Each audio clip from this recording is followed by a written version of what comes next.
সাঘাটা থানায় এএসআইকে ছুরিকাঘাতকারী যুবকের মরদেহ পুকুর থেকে উদ্ধার। গাইবান্ধার সাঘাটা থানায় কর্তব্যরত সহকারী উপপরিদর্শককে এএসআই ছুরিকাঘাত করে পালিয়ে যাওয়া যুবকের মরদেহ উদ্ধার করা হয়েছে। শুক্রবার ২৫শে জুলাই সকালে থানার পাশের একটি পুকুর থেকে তার মরদেহ উদ্ধার করে ফায়ার সার্ভিসের ডুবুরি দল। এর আগে বৃহস্পতিবার রাতে ওই যুবক থানায় ঢোকে এএসআই মহসিন আলীর ওপর হামলা চালায়।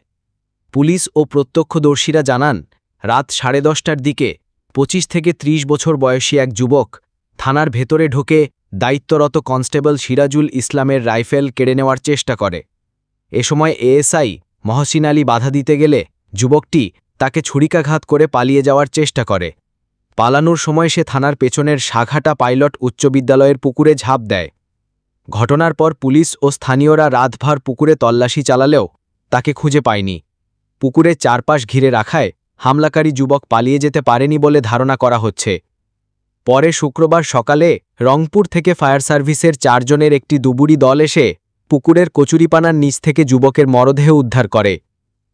পরে যুবকের পকেট থেকে পাওয়া গাইবান্ধা কারিগরি প্রশিক্ষণ কেন্দ্রের টিটিসির একটি প্রবেশপত্রের সূত্র ধরে তার পরিচয় শনাক্ত করা হয়। তার নাম সিজু মিয়া, পিতা দুলাল মিয়া এবং মাতা রিক্তা বেগম। তিনি গাইবান্ধা সদর উপজেলার গিদারি ইউনিয়নের বাসিন্দা। সাঘাটা থানার ভারপ্রাপ্ত কর্মকর্তা ওসি বাদশাহ আলম জানিয়েছেন, হামলাকারীর মরদেহ উদ্ধার করে ময়নাতদন্তের জন্য গাইবান্ধা জেনারেল হাসপাতাল মর্গে পাঠানো হয়েছে। এই ঘটনায় আইনগত ব্যবস্থা গ্রহণের প্রক্রিয়া চলছে।